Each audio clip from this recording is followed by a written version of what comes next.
ஒருத்தர் அவசரமாக போய்கிட்டு இருந்தார். எங்கே போய்கிட்டு இருக்கீங்க அப்படின்னு கேட்டார் ஒரு பெரியவர்.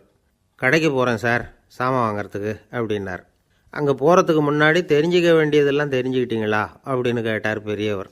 கடைக்கு போய் காசை கொடுத்து ஒரு பொருளை வாங்கிட்டு வரப்போகிறோம், இதில் தெரிஞ்சிக்க வேண்டியது என்ன இருக்குது அப்படின்னார் அலட்சியமாக. இப்போ அந்த பெரியவர் பேச ஆரம்பித்தார். இந்த உலகத்தில் எந்த ஒரு செயலில் இறங்குறப்பவும் நாம் நல்லா ஆலோசனை பண்ண வேண்டிய விஷயம் 5 அப்படின்னார்.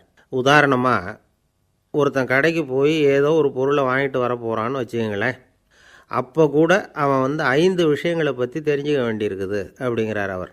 முதல்ல அந்த பொருள் எப்படிப்பட்டது அப்படிங்கிறத தெரிஞ்சுக்கணும். ரெண்டாவதாக தன்னை பற்றியும் தெரிஞ்சுக்கணும். அப்போ தான் அந்த பொருள் தனக்கு தேவையா இல்லையா அப்படிங்கிறத புரிஞ்சுக்க முடியும். மூணாவதாக தெரிஞ்சுக்க வேண்டியது ஒன்று இருக்குது. அது என்னென்னா, அந்த பொருளை அடையிறதுக்கு வழி என்ன அப்படிங்கிறத தெரிஞ்சுக்கணும். அதாவது எவ்வளவு பணம் கொடுத்தா அது கிடைக்கும், இது மாதிரியான விஷயங்கள். நாலாவதாக அந்த பொருளை அடையிறது மூலமாக நாம் அடையக்கூடிய பயன் என்ன அப்படிங்கிறதையும் உணரணும். அஞ்சாவது, அந்த பொருளை அடையிறதுல இருக்கக்கூடிய தடை எது அப்படிங்கிறதையும் நாம் தெரிஞ்சுக்கணும். பெரியவர் பேசுகிறது ஏதோ தத்துவம் மாதிரி தெரியுது இல்லையா? தத்துவம்தான். அதாவது இப்படி உலகியல் வாழ்க்கையில் சின்ன சின்ன விஷயங்கள்லேயே நாம் 5 விஷயங்களை தெரிஞ்சுக்க வேண்டியிருக்குது. அது ரொம்ப அவசியமாக இருக்குது. பேரின்ப நிலைன்னு சொல்கிறாங்கள்ல, அது மாதிரி பெரிய சமாச்சாரங்கள்லேயும் இந்த 5 விஷயங்களை நாம் தெரிஞ்சுக்க வேண்டியிருக்குது. அதுக்கு பேர் என்னன்னா அர்த்த பஞ்சகம். வைணவ சமயத்தில் அர்த்த பஞ்சகம்ங்கிறது ரொம்ப பெரிய விஷயம். கடைக்கு போகிறது மாதிரி கடவுளை பார்க்க போகிறப்பவும் நாம் 5 விஷயங்களை தெரிஞ்சுக்கணுமா. முதல்ல பரம்பொருள் அப்படிங்கிறது என்ன, அதோட தன்மைகள் என்ன, இதை தெரிஞ்சுக்கணும். இதுக்கு பேர் என்னென்னா பரமாத்ம ஸ்வரூபம் அப்படின்னு பேர். ரெண்டாவது, நாம் யார், நம்மோட தன்மை என்ன அப்படிங்கிறத தெரிஞ்சுக்கணும். நான் யாருன்னு எனக்கே தெரியலைங்கிறப்போ இதை நான் சொல்கிறேன்னு இது என்னுடையதுன்னு சொல்கிறது தப்பு தானே. அப்புறம் மூணாவது விஷயம், பரம்பொருளை நாம் அடையிறதுக்கு வழி எது, இதை தெரிஞ்சுக்கணும். இது உபாய ஸ்வரூபம் அப்படின்னு பேர். நாலாவது விஷயம், நாம் அடைய வேண்டிய பயன்கள் என்ன அப்படிங்கிறத தெரிஞ்சுக்கிறது. இதுக்கு புருஷார்த்தம் அப்படின்னு பேர். அஞ்சாவது, அந்த பயனை அடைய விடாமல் தடுக்கிற தடைகள் யாவை அப்படிங்கிறத தெரிஞ்சுக்கிறது. இது விரோதி ஸ்வரூபம். இதைத்தான் தடையியல் அப்படின்னு சொல்கிறாங்க. அதாவது பரமாத்மாவை பற்றிய அறிவு, ஜீவாத்மாவை பற்றிய அறிவு, உபாயம் பற்றிய அறிவு, புருஷார்த்தம் பற்றிய அறிவு, இந்த 4 அறிவுக்கும் எதிரடையாக, அதாவது அதையெல்லாம் தப்பாக புரிஞ்சுக்கிறதால உண்டாகக்கூடிய அறிவு விரோதி ஸ்வரூபம். என்ன இது தகவலில் ஏதாவது கதை சொல்லுவீங்கன்னு பார்த்தா ஏதோ தத்துவம் பேசிகிட்டு இருக்கிறீங்களே அப்படின்னு நினைக்கலாம். இதுவும் தெரிஞ்சிக்க வேண்டிய ஒரு பெரிய விஷயந்தான்.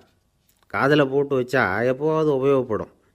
என்னுடைய நண்பர் ஒருத்தர் ஒரு நாள் என்கிட்ட சொன்னார், சார், அடுத்த மாதம் தஞ்சாவூரில் ஒரு கல்யாணம், போகிறதா வேண்டாமா அப்படின்னு ஒரே குழப்பமாக இருக்குது அப்படின்னார். நான் உடனே இந்த அர்த்த பஞ்சக உபதேசம் பண்ண ஆரம்பித்தேன். அவர் எல்லாத்தையும் பொறுமையாக கேட்டுவிட்டு, சரி சார், நான் போகிறதுன்னு முடிவு பண்ணிவிட்டேன்னார். எப்படி இந்த முடிவுக்கு வந்தீங்க அப்படின்னு கேட்டேன். அவர் சொன்னார், சார், அந்த 2வது பாயிண்ட் ஒன்று சொன்னீங்களே, அதை புரிஞ்சுக்கிட்டதுக்கு அப்புறம்தான் இந்த முடிவுக்கு வந்தேன் அப்படின்னார். என்ன 2வது பாயிண்ட்டுன்னு? அதாவது தன்னை பற்றி புரிஞ்சுக்கணும் அப்படின்னு சொன்னீங்க. உடனே என்னை பற்றி புரிஞ்சுக்கிட்டேன், நான் யாருங்கிறது எனக்கு தெரிஞ்சுது, உடனே போகிறது தான் நல்லதுன்னு முடிவு பண்ணிவிட்டேன்னார். நீங்கள் யாருன்னு கேட்டேன். நான் தான் சார் அந்த கல்யாணத்தில் தாலி கட்ட வேண்டிய மாப்பிள்ளை அப்படின்னார். ஒரு காடு, அங்கே புத்தர் அவர் பாட்டுக்கு நடந்து போய்கிட்டே இருக்கிறார். அவருக்கு பின்னாடி ஒரு குரங்கு, அதுவும் தொடர்ந்து வந்துக்கிட்டே இருக்குது. புத்தர் திரும்பி பார்த்தார். குரங்கு அப்படியே குதித்து உயர எழும்பி ஒரு கிளையில் போய் உக்காந்துது. ஏன் இப்படி பண்ணுறேன்னு கேட்டார் புத்தர். என்னை சாதாரணமாக நினைக்க வேணாம், நான் மகாமந்தி, என்னால் எல்லாம் முடியும், முடியாதுங்கிற வார்த்தையே என்னுடைய அகராதியில் கிடையாது, என்ன வேணும்னாலும் செய்வேன் அப்படின்னுது. அப்படின்னா ஒரு பந்தயம் வச்சுக்கலாமான்னார் இவர். ஓ, வச்சுக்கலாமேன்னுது. வேறு ஒன்றும் இல்லை, இப்போ நீ மேலே எழும்பி அந்த கிளையில் உட்காந்தது மாதிரி அங்கேருந்து தாவி என் உள்ளங்கையில் உட்காரணும், அவ்வளவுதான் அப்படின்னார். அப்படி உட்காந்துட்டா என்ன பரிசு அப்படின்னு கேட்டது அது.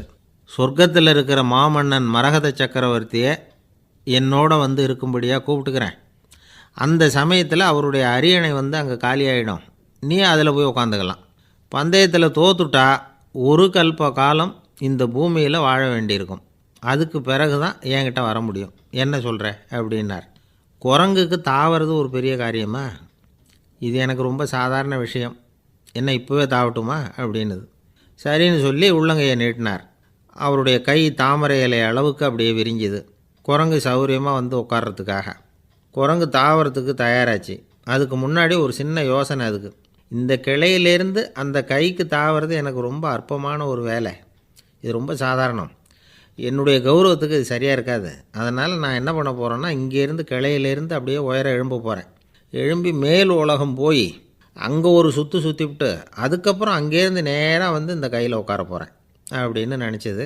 என்ன யோசிக்கிற அப்படின்னார் புத்தர். ஒன்றும் இல்லை, இந்த பாயிரம் பார் அப்படின்னு சொல்லி தாவி உயர போயிட்டுது. கொஞ்ச நேரத்தில் வான உலகத்துக்கே போய் சேர்ந்துட்டுது.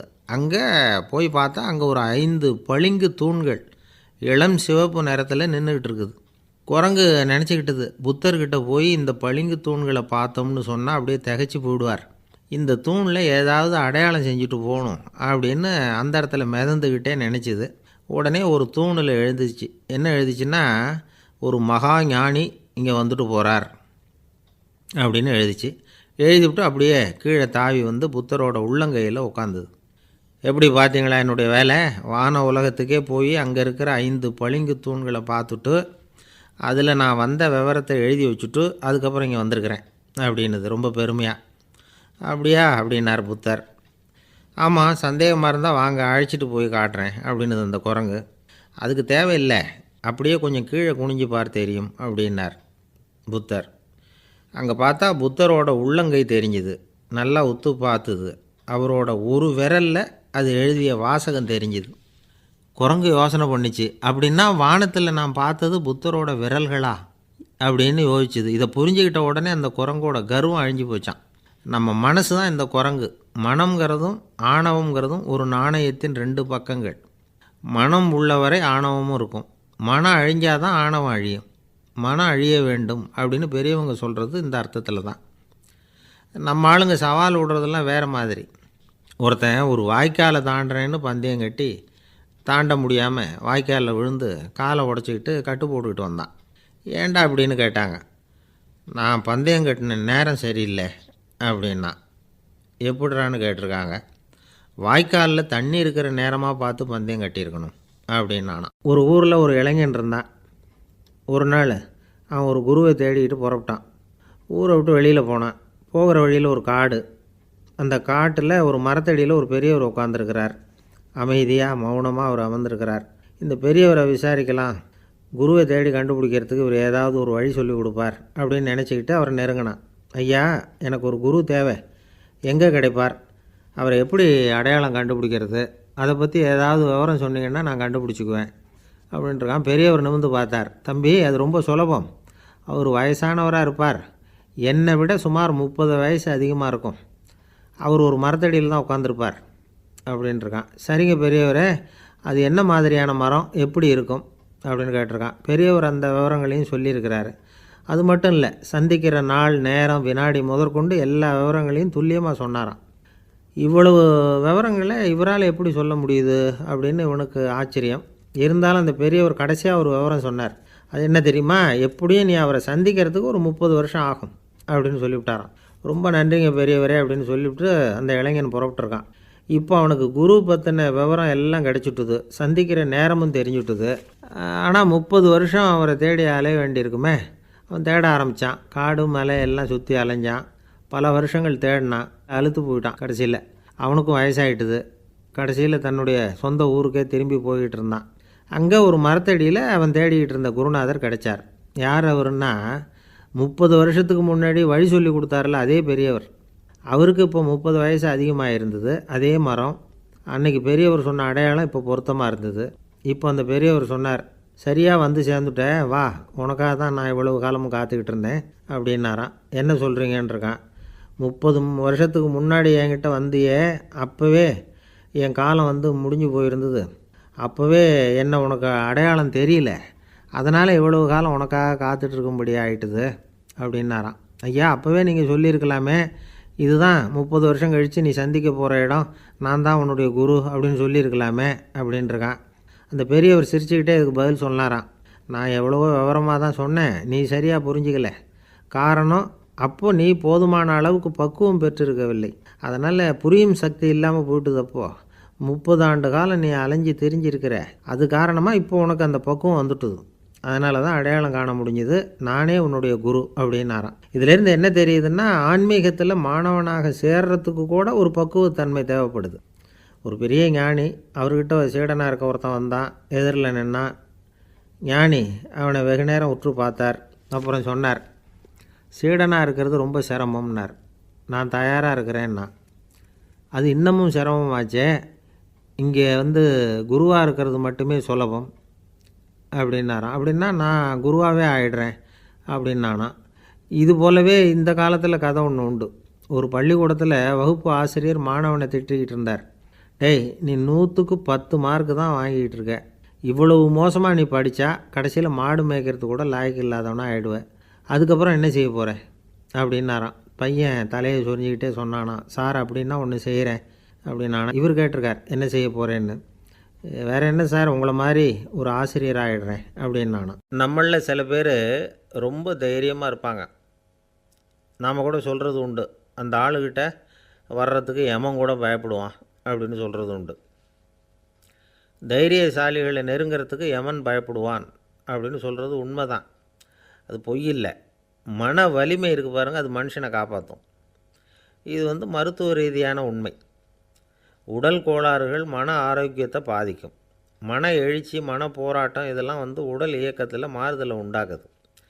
சில வகையான நோய்களுக்கும் மனசுக்கும் இருக்கிற சம்பந்தம் என்னங்கிறத பற்றியெல்லாம் இப்போ ஆராய்ச்சி பண்ணுறாங்க. ஆஸ்மா, மூட்டு வலி, பெருங்குடல் அழற்சி, உயர் இரத்த அழுத்தம், சோரியாசிஸுங்கிற தோல் வியாதி, வயிற்று புண்ணு, இந்த தைராய்டு நச்சுத்தன்மை, இது மாதிரி நோய்களை உண்டாக்குறதுல மனசோட பங்கு என்னங்கிறத பற்றியெல்லாம் ஆய்வு பண்ணி பார்த்துருக்குறாங்க. எதுக்கு எடுத்தாலும் சோர்ந்து போகிறது, தோண்டு போகிறது, இப்படிப்பட்ட மனவாகு, அதோட யாரும் நமக்கு உதவ முடியாது அப்படிங்கிற மனோபாவம், கைவிடப்பட்ட மனநிலைமை, இதெல்லாம் நோயோட தீவிரத்தை ரொம்ப அதிகரிக்க செய்யுதான். இவங்கெல்லாம் அந்த கைகால் வலிக்குது, உடம்பு அசதியாக இருக்குது, தூக்கம் வரல, முதுகு வலிக்குது, உடம்பில் உணர்ச்சி குறையுது, கை கால் விரல்லாம் மரத்து போகுது, இப்படி ஏதாவது சொல்லிக்கிட்டு டாக்டர்களை தேடி வந்துக்கிட்டு இருப்பாங்க. நெஞ்சு வலி யாருக்கு வருது தெரியுமா? பதற்றம், போட்டி மனப்பான்மை, அளவுக்கு அதிகமான வேகம், துடிப்பு, பேராசை, எதுலேயும் கட்டுப்பாடு, நேரம் தவறாமை, அப்புறம் இதெல்லாம் உள்ள மனவாக உள்ளவங்க இருக்கிறாங்கல்ல, அவங்க பெரும்பாலும் நெஞ்சு வலிக்கு ஆளாயிடுறாங்களாம். ஃப்ரீட்மேன் அப்படிங்கிறவர் நிறைய ஆராய்ச்சியெல்லாம் பண்ணி பார்த்துட்டு இதை உறுதிப்படுத்தியிருக்கிறார். அவர் பண்ணின ஆராய்ச்சியில் என்னெல்லாம் தெரிய வந்தது தெரியுமா? பொறுப்பு அதிகம் உள்ளவங்களுக்கு கண்டிப்பாக இரத்த அழுத்தம் வரும், அதிகமாக இருக்குமா. அதே மாதிரி கண்டிப்பாக இருக்கிறாங்கல்ல, அவங்களுக்கும் இரத்த அழுத்தம் அதிகரிக்குமா. இரத்த அழுத்தம் தனக்கு அதிகமாக இருக்குங்கிறத தெரிஞ்சுக்கிட்டவங்க தலைவலி, மயக்கம், இந்த தலை சுத்தல், அசதி, இது மாதிரியான உணர்வுகளை அவங்களுக்கு வந்துடும், அது மாதிரி உணர்வு. ஆனால் உண்மை என்ன தெரியுமா? இதெல்லாம் இரத்த அழுத்தத்தினால இல்லை. இரத்த அழுத்தம் கட்டுப்பாட்டுக்குள்ளே இருந்தால் கூட இவங்க இப்படி நினைக்கிறாங்களாம். இதுக்கு காரணம் மனசு தான் அப்படிங்கிறார் அவர். சில பேர் எப்படி தெரியுமா? ஒருத்தர் மாரடைப்பால் இறந்து போனார் அப்படின்னு கேள்விப்பட்டால் போதும், இறந்து போகிறதுக்கு காரணம் இதயம்தான் அப்படிங்கிற பீதியால், இதய தளர்ச்சி அப்படிங்கிற மனநோயால் பாதிக்கப்படுறார். இவங்கெல்லாம் அடிக்கடி தங்களுடைய இதய பகுதியை தொட்டு பார்த்துக்குவாங்க, நாடியை பிடிச்சி பார்த்துக்குவாங்க, அடிக்கடி மூச்சை உள்ளுக்கு இழுத்து வெளியில் விட்டு வலி வருதா அப்படின்னு பார்த்துக்கிட்டு இருப்பாங்க. வேறு எங்கேயாவது வலிச்சா கூட நெஞ்சை வலிக்குதா அப்படின்னு பார்ப்பாங்க. நெஞ்சு வலிக்குதுன்னு கூட சில பேர் சொல்ல ஆரம்பிச்சிருவாங்க. ஆஸ்மாவுக்கும் மனசுக்கும் சம்பந்தம் உண்டு. தீர்வு காண முடியாத மன போராட்டங்கள் எல்லாத்துக்கும் அடுத்தவங்களையே சார்ந்து இருக்கிற மனநிலை, இதெல்லாம் ஆஸ்மாவினுடைய தீவிரத்தை அதிகப்படுத்திடும். பயம், இது எப்படின்னா என்ன நடக்குமோங்கிற பதற்ற நிலை, அப்புறம் இந்த பயம், இதெல்லாம் சுவாசித்தலை அதிகரிக்க செய்யுது இல்லையா. இதனால் இரத்தத்தின் காரத்தன்மை அதிகமாகி நோயின் தீவிரமும் அதிகமாகுது. மன போராட்டம், மனக்கவலை, மன இறுக்கம், இதெல்லாம் தோல் வியாதியை தூண்டி விடுதான். இது மாதிரி இன்னும் எவ்வளவோ இருக்குது. அதனால் இன்றைக்கி நமக்கு தேவை என்னென்னா மன வலிமை, மலர்ந்த முகம், இது ரெண்டும் இருந்துட்டுதுன்னா பலவிதமான நோய்கள் நம்மக்கிட்ட நெருங்கி வராது. டாக்டர் என்ன நெருங்காமல் இருக்கிறதுக்கு நான் ஒரு காரியம் பண்ணுறேன் அப்படின்னார் ஒருத்தர். அவர் என்ன அர்த்தத்தில் சொன்னார்னா, டாக்டர் அவரை நெருங்காமல் இருக்கிறதுக்கு அவர் ஒரு காரியம் பண்ணுறாராம். நண்பர்கிட்ட சொன்னார். நண்பர் கேட்டார், அது என்ன காரியம் பண்ணுற அப்படின்னு கேட்டார். தினம் ஒரு ஆப்பிள் பழம் சாப்பிட்றேன்னார் அவர். ஏன்னா ஆங்கிலத்தில் ஒரு பழமொழி சொல்லுவாங்கள்ல, an apple a day keeps doctor away அப்படிம்பாங்க. ஒரு ஆப்பிள் பழம் சாப்பிட்டா டாக்டர் விலகியே இருப்பார், டாக்டர்கிட்ட போக வேண்டிய அவசியம் இருக்காது அப்படிங்கிறதுக்காக அந்த பழமொழி சொல்கிறது. என்ன, நான் யாருமே நெருங்காமல் இருக்கிறதுக்கு நான் ஒரு காரியம் பண்ணுறேன்னார் இன்னொருத்தர். டாக்டர் நெருங்காமல் இருக்கிறதுக்கு ஆப்பிள் பழம் சாப்பிட்றேன்னார் அவர். என்னை யாருமே நெருங்காமல் இருக்கிறதுக்கு நான் ஒரு காரியம் பண்ணுறேன்னார் இன்னொருத்தர். அது என்னன்னு கேட்டோம். தினம் ஒரு பூண்டு சாப்பிட்றேன்னார். ஏ கார்லிக் எ டே கீப்ஸ் எவ்ரிபடி அவே அப்படின்னு அதுக்கு ஒரு புது விளக்கமும் கொடுத்தார். ஒரு ராஜா ஊரெல்லாம் சுற்றி பார்த்துட்டு வரலாம்னு ஒரு நாள் புறப்பட்டு போனார். ஒரு இடத்துல தறி நெசவு வேலை ரொம்ப மும்முரமாக நடந்துக்கிட்டு இருந்தது. ஒரு பெரியவர் தறியால் நெசவு வேலை செஞ்சுக்கிட்டு இருந்தார். பக்கத்தில் ஒரு அழகான பொண்ணு உட்காந்து நூலை சுற்றிக்கிட்டு இருக்குது. ராஜா அந்த பெரியவரை பார்த்து யார் இந்த பொண்ணுன்னு விசாரித்தார். ராஜா அப்படி கேட்டதும் அவருக்கு ரொம்ப பெருமையாக போயிட்டுது. ஏன்னா உட்காந்துருந்தது அவரோட மகள். அரசே, இது என்னுடைய மகள். இவ வேகமாக நூல் தெரிக்கக்கூடியவள். வைக்கோலை எடுத்து இவ தெரிச்சா கூட அது எல்லாம் பவுனிழையாக வெளியில் வரும் அப்படின்னு ஒரு ராசி இவளுக்கு அப்படின்னு ரொம்ப பெருமையாக ராஜா கிட்ட சொன்னார். ராஜா இதை கேட்டதும் அசந்துட்டார். அப்படியா, இவ்வளவு அழகும் சாமர்த்தியமும் உள்ள இந்த பொண்ணு என்னோட வரட்டுமே, இவளை என் மருமகளை ஆக்கிக்கிறேன் அப்படின்னார் ராஜா. அந்த பெரியவருக்கு ஒன்றும் புரியல. ஏதோ கொஞ்சம் பெருமையாக சொல்ல போவோ அது இப்படி ஆயிட்டுதே அப்படின்னு கவலைப்பட்டார். இருந்தாலும் ராஜா பேச்ச தட்ட முடியுமா, மகளை அனுப்பி வச்சுட்டார். ராஜா அந்த பொண்ணை அரண்மனைக்கு அழைச்சிட்டு வந்தார். அங்கே ஒரு அறையில் வச்சு பூட்டி விட்டார். அந்த ரூமு நிறைய வைக்கோலை கொண்டாந்து போட்டு அடைச்சாங்க. 3 ராட்டைகள் வேறு வச்சுருந்தாங்க. நாளைக்கு பொழுது விடியறதுக்குள்ளே நீ இந்த வைக்கோலையெல்லாம் தங்க இழைகளாக மாற்றி காட்டணும். நாளைக்கு காலம்புறம் நான் இந்த அறை கதவை திறப்பேன். உன் தகப்பன் சொன்னது மாதிரி எல்லாம் தங்கமாக மாறி இருக்கணும், இல்லைன்னா நீ உயிர் தப்ப முடியாது அப்படின்னு உத்தரவு போட்டார். பாவம் அந்த பொண்ணு என்ன பண்ணும், பகல் பூரா அழுதுகிட்டே உட்காந்துருக்குது. ராத்திரி பூராவும் தூக்கம் வரல. மறுநாள் அதிகாலை நேரத்தில் யாரோ கதவை தட்டுற சத்தம் கேட்டுது. பயந்துக்கிட்டே கதவை திறக்கிறா. திறந்து பார்த்தா வெளியில் 3 அவலட்சணமான பெண்கள். ஒருத்திக்கு கால் அகலமாக முறை மாதிரி இருக்குது, இன்னொருத்திக்கு கட்டை விரல் கரண்டி மாதிரி பெருசாக இருக்குது, 3ஆவது பொண்ணுக்கு உதடு தடித்து ரப்பர் மாதிரி தொங்கிக்கிட்டு இருக்கு. யார் நீங்கள், உங்களுக்கு என்ன வேணும் அப்படின்னு கேட்குது இந்த பொண்ணு. நாங்கள் உங்களுக்கு உதவி செய்கிறதுக்கு தான் வந்திருக்கிறோம் அப்படின்னு சொல்லி உள்ளே வந்தாங்க. உட்காந்தாங்க. கொஞ்ச நேரத்துக்குள்ளே உள்ளே இருந்த வைக்கோலையெல்லாம் தங்க இழைகளாக மாற்றி கொடுத்துட்டு போயிட்டாங்க. காலையில் ராஜா வந்தார். பார்த்தார். ஆகா பேஷுனார். இன்னும் கொஞ்சம் வைக்கோலை கொண்டாந்து அந்த ரூமில் போட சொன்னார். இந்த வைக்கோலையும் இன்றைக்கி தங்கமாக மாற்றிவிடு, நாளைக்கு மறுநாள் உனக்கும் இளவரசனுக்கும் கல்யாணம்னு சொல்லிவிட்டார். இன்றைக்கி ராத்திரி அந்த 3 பொண்ணுங்களும் வந்தாங்க. வைக்கோலை பொண்ணு இழைகளாக மாற்றினாங்க, புறப்பட்டாங்க. இந்த பொண்ணு அவங்க காலில் விழுந்து வணங்கினா. என் உசுரை காப்பாற்றினீங்க, உங்களுக்கு நான் என்ன கைமாறு செய்ய போகிறேன் அப்படின்னா. பயப்படாத, நீ விரும்பினா எங்களுக்கு ஒரு உதவி செய்யலாம். உன்னுடைய கல்யாணத்துக்கு நாங்கள் 3 பேரும் வரோம். நீ எங்களை வரவேற்று ராஜாக்கிட்டேயும் இளவரசர்கிட்டையும் நாங்கள் உன்னோட பெரியப்பா பொண்ணுங்கன்னு சொல்லி அறிமுகப்படுத்தி வை, நாங்கள் விருந்து சாப்பிட்டுட்டு போயிடுறோம் அப்படின்னாங்க. ரொம்பவும் சந்தோஷமாக சரின்னு ஒத்துக்கிட்டா. கல்யாண நாள் வந்தது. கல்யாணம் ரொம்ப கோலாகலமாக நடந்துக்கிட்டு இருக்கு. எல்லா தேசத்து ராஜா ராணிகளும் வந்துக்கிட்டு இருக்கிறாங்க. அந்த 3 அவலட்சணமான பொண்ணுங்களும் சேர்ந்தாங்க. யார் இவங்கன்னு கேட்டார் ராஜா. என் பெரியப்பா பொண்ணுங்க அப்படின்னா அந்த பொண்ணு. காலும் உதடும் கட்டை விரலும் ஏன் இப்படி உங்களுக்கு அவலட்சணம் ஆயிட்டுது அப்படின்னு கேட்டார். அதுக்கு அந்த பொண்ணுங்க பதில் சொன்னாங்க. என்ன செய்யறது, ஓயாமல் வைக்கோலை நூற்று ஒருத்தியோட கட்டை விரல் அப்படி கரண்டி மாதிரி ஆயிட்டுது. நாக்கில் தொட்டு தொட்டு திரிச்சதுனால ஒருத்தியோட உதடு அப்படி ஆயிட்டுது. காலால் கட்டையை அழுத்தி அழுத்தி தறி போட்டதுனால இன்னொருத்தையோட கால் அப்படி ஆயிட்டுது. உங்கள் மருமகளாக வந்திருக்கிற இந்த பொண்ணு அந்த 3ஐயுமே செய்ய தெரிஞ்சவ தான். என்ன ஆக போதும் இன்னும் கொஞ்ச நாளில் அப்படின்னாங்க. அவ்வளவுதான். ராஜா பயந்துட்டார். அம்மா, இன்னையிலேருந்து நீ இளவரசனின் மனைவி. நீ எப்பவும் அழகாக இருக்கணும். அதனால் நீ இனிமேல் வைக்கோலை திரிக்கவே கூடாது அப்படின்னு உத்தரவு போட்டார். அவளை இக்கட்டான சூழ்நிலையிலேருந்து காப்பாற்றின அந்த 3 பொண்ணுங்களும் சந்தோஷமாக திரும்பி போயிட்டாங்களாம். சுவாமி சின்மயானந்தர் இந்த கதையை சொல்லியிருக்கிறார். தன்னலம் மறந்து சுயலாபத்தை தியாகம் செய்கிறது வைக்கோல்லேருந்து தங்க இழையை நூக்கிறது மாதிரி அப்படிங்கிறார் அவர். அது இருக்கட்டும், இப்போ நம்ம கதைக்கு வருவோம். ஒரு ராஜா தன்னோட மகனுக்கு சுயவரம் நடத்தினார். எல்லா தேசத்திலிருந்தும் ராஜகுமாரர்கள் வந்திருந்தாங்க. ராஜகுமாரியை கல்யாணம் பண்ணிக்கலாம்ங்கிற ஆசையில் சுயம்பர மண்டபத்திலேருந்து எல்லா ராஜகுமாரர்களும் அலறி அடிச்சுக்கிட்டு வெளியில் ஓடி வந்துக்கிட்டு இருக்கிறாங்களாம். ஏன் இப்படி எல்லாரும் மிரண்டு போய் ஓடி வர்றாங்கன்னு கேட்டார் ஒருத்தர். அதுக்கு இன்னொருத்தர் விவரம் சொன்னார். ராஜகுமாரியை இன்றைக்கி தான் அவங்க நேரில் பார்த்தாங்களாம், அதுதான் இப்படி ஓடி வந்துக்கிட்டு இருக்கிறாங்க அப்படின்னார். ஒரு ஊரில் ஒரு ராஜா இருந்தார். பெரிய அரண்மனையில் தான் இருக்கிறார். எல்லா வசதியும் இருந்தது. இருந்தாலும் அவர் எல்லாரும் சொல்கிறது எப்படி தெரியுமா, பிச்சைக்கார ராஜா. அப்படி ஒரு பேர் அவருக்கு நிலச்சி போச்சு. ஜனங்களும் சரி மற்ற தேசங்களில் உள்ளவங்களும் சரி அவர் அந்த பேர் சொல்லியே குறிப்பிடுறது வழக்கமாக போட்டுது. இது அவருக்கு ரொம்ப கவலையாக போச்சு. என்ன இது, நம்மளை தேடி வர்றவங்களுக்கெல்லாம் நாம் சோறு போடுறோம், நம்ம புகழ்ந்து பாடல் ஏற்றி கொண்டு வர்ற புலவர்களுக்கெல்லாம் அவங்க எப்படி வந்தாலும் ஒருவேளை சோறு போடணுங்கிறது உத்தரவு.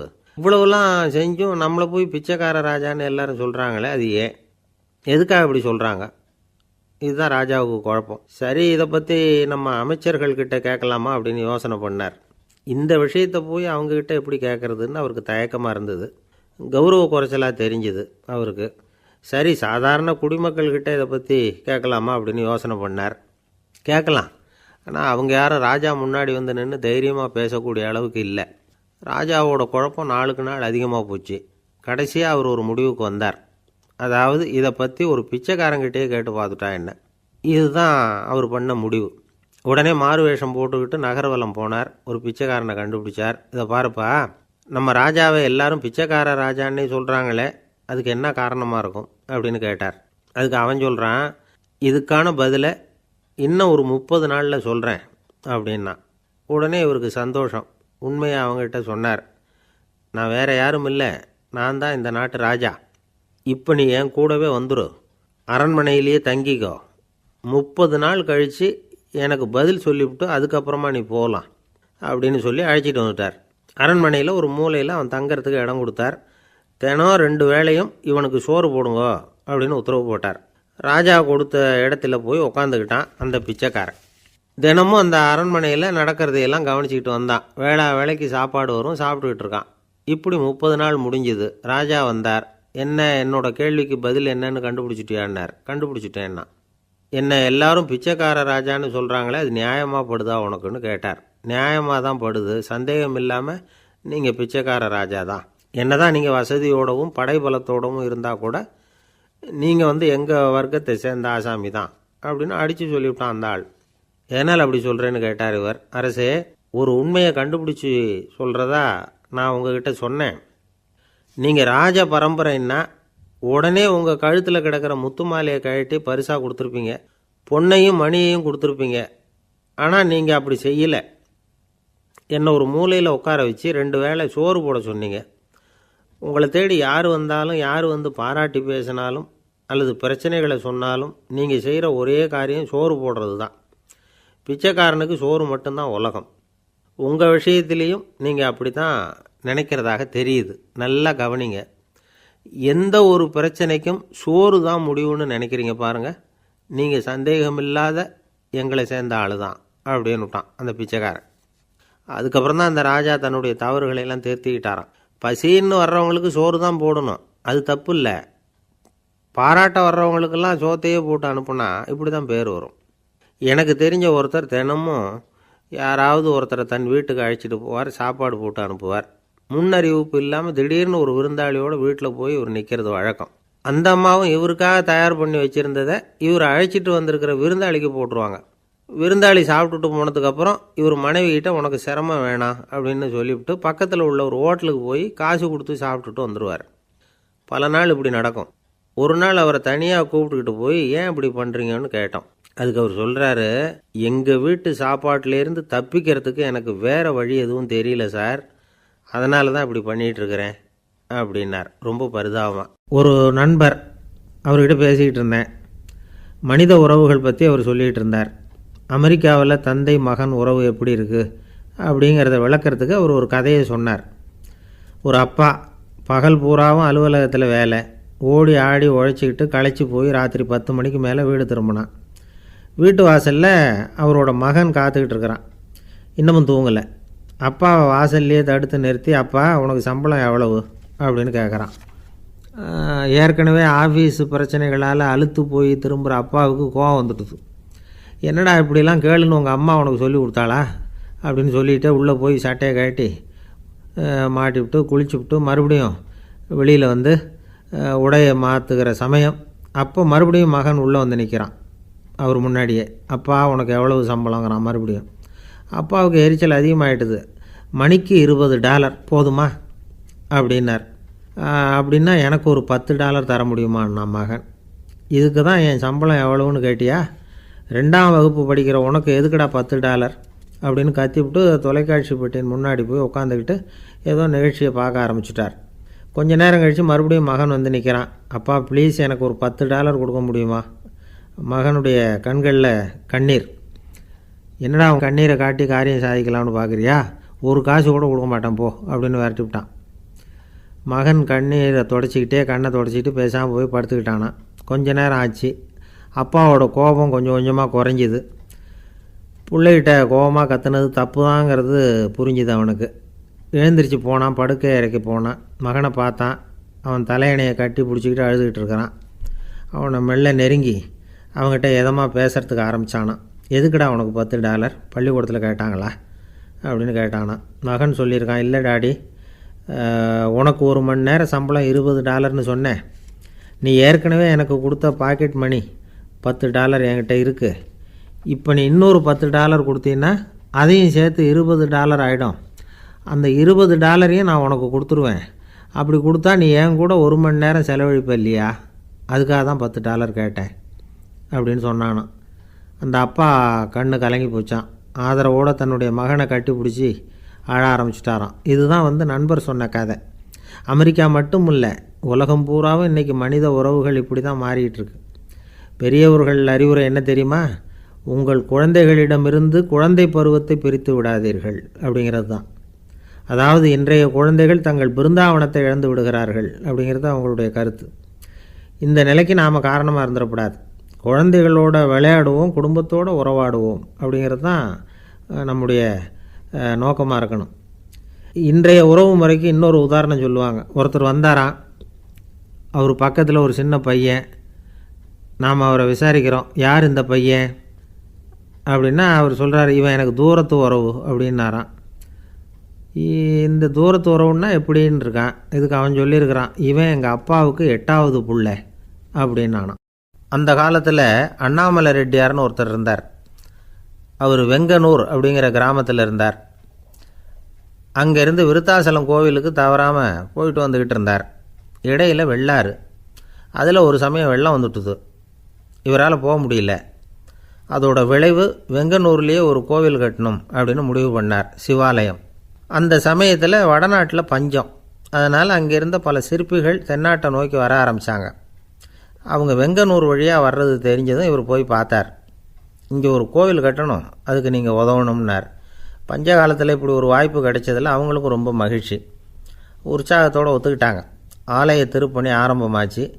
அவங்களுக்கு வேண்டிய எல்லா வசதிகளையும் இவர் செஞ்சு கொடுத்தார். அவங்களுக்கு எந்த குறையும் இல்லாமல் பார்த்துக்கிட்டார். அது மட்டும் இல்லை, ஒவ்வொரு நாளும் அங்கே வருவார். உங்களுக்கு என்ன வேணும், எது வேணும்னு கேட்பார். ஏதாவது குறை இருந்தால் சொல்லுவாங்க, உடனே தீர்த்து வைப்பார். இவரும் கேட்பார், எந்த குறையாக இருந்தாலும் என்கிட்ட சொல்லுங்க அப்படின்னு சொல்லுவார். அதை தவிர இவராகவே கவனித்தும் அவங்களுக்கு என்னென்ன தேவைங்கிறத கண்டுபிடிச்சி அதையெல்லாம் கொடுத்துக்கிட்டு இருப்பார். என்ன தேவைன்னாலும் அதை நிறைவேற்றி வச்சுருவார். அந்த சிற்பிகளின் தலைவன் ஒருத்தன், அந்த ஆளுக்கு வெத்தலை பாக்கு போடுறது பழக்கம். இதை தெரிஞ்சுக்கிட்டு அதுக்காகவே ஒரு ஆளை ஏற்பாடு பண்ணார். வேணுங்கிறப்போலாம் நீ வெத்தலை சிவல் மடித்து கொடுக்க வேண்டியது உன் வேலை அப்படின்னு ஒருத்தனை ஏற்பாடு பண்ணிட்டார். இப்படியெல்லாம் செஞ்சதும் அவங்களுக்கும் ரொம்ப உற்சாகம். ரொம்ப பொறுப்பாக சிற்ப வேலைகளை செஞ்சுக்கிட்டு இருக்கிறாங்க. ஒரு நாள் என்னாச்சு தெரியுமா? அந்த சிற்பிகளின் தலைவன் ரொம்ப நுணுக்கமாக ஒரு வேலையை செஞ்சுக்கிட்டு இருக்கிறான். சாரம் போட்டு அது மேலே படுத்துக்கிட்டு அண்ணாந்து பார்த்து உச்சியில் நுணுக்கமான சிற்பங்களை உருவாக்கிக்கிட்டு இருக்கான். சிற்பியின் கவனம் செதறப்படாதுங்கிறதுனால இவர் மெதுவாக சத்தம் போடாமல் கிட்ட போய் நின்று அதை கவனிச்சிக்கிட்டு இருக்கிறார். அந்த சிற்பி வழக்கம் போல் வெத்தலை பாக்குக்காக இடது கையை கீழே நீட்டினான். அந்த சமயம் பார்த்து அவருக்கு தாம்பூலம் கொடுக்குறவன் அங்கே இல்லை, எங்கேயோ போயிருக்கிறான். அண்ணாமலை ரெட்டியார் என்ன பண்ணார் தெரியுமா? தனக்காக கொடுக்கப்பட்ட தாம்பூலத்தை வாங்கி சிற்பியின் கையில் கொடுக்குறார். அவன் வாங்கி போட்டுக்கிட்டான். இது என்ன இன்னைக்கு வெத்தலை சீவல் வேறு மாதிரி இருக்குது, வாசனை தாம்பூலமாக இருக்குது அப்படின்னு யோசனை பண்ணிவிட்டு கீழே திரும்பி பார்க்குறார். பார்த்தா ரெட்டியார் மறுபடியும் சிற்பி கை நீட்டும் பொழுது கொடுக்கறதுக்காக தாம்பூலத்தை மடித்து வாங்கி வச்சுக்கிட்டு தயாராக நிற்கிறார். சிற்பிக்கு அதிர்ச்சி. உடனே பொத்துன்னு கீழே குதிச்சான். ஐயா, என்ன இது நீங்களா அப்படின்னா. இவர் சொன்னார், நான் ஒன்றும் தப்பு பண்ணலையே, உன்னுடைய கை புண்ணியம் செஞ்ச கை, கோயில் கட்டுற கை, அந்த கைக்கு தாம்பூலம் கொடுக்கறதுல என்ன தப்பு அப்படின்னாராம். ஏற்கனவே பஞ்சத்தில் அடிபட்டு வந்த எங்களை நீங்கள் ஆதரித்ததே பெரிய விஷயம். இந்த செயல் என்னை ஒரு பெரிய கடனாளி ஆகிவிட்டுது. ஐயா, எங்களுக்கு உணவு உடை இதை மட்டும் நீங்கள் கொடுத்தா போதும், ஊதியம்னு எதுவும் வாங்க மாட்டோம் அப்படின்னு நானும். அந்த சிற்பி எவ்வளவோ வற்புறுத்தியும் எதுவும் வாங்கிக்கலையாம். இந்த செய்தியை தமிழ் தாத்தா டாக்டர் ஊவேசா சொல்லியிருக்கிறார். அந்த காலத்தில் எப்படிப்பட்டவங்கள்லாம் வாழ்ந்துருக்கிறாங்க பாருங்கள். இந்த காலத்தில் ஒருத்தர் கோவில் கட்டினார், வேலை செய்கிற எல்லாருக்கும் சாப்பாடு போடுவார். சிற்ப வேலை செஞ்சுட்டு சாப்பிட வர்ற ஒவ்வொருத்தர் கையையும் அன்பாக பிடிச்சி முத்தம் கொடுத்து உள்ளே அனுப்புவார். அந்த கைகளுக்கு நீங்கள் கொடுக்குற மரியாதையாது அப்படின்னு கேட்டாங்க. அது இல்லைங்க, ஏற்கனவே முதல் பந்தியில் சாப்பிட வந்தவன் மறுபடியும் வர்றானான்னு கண்டுபிடிக்கிறதுக்காக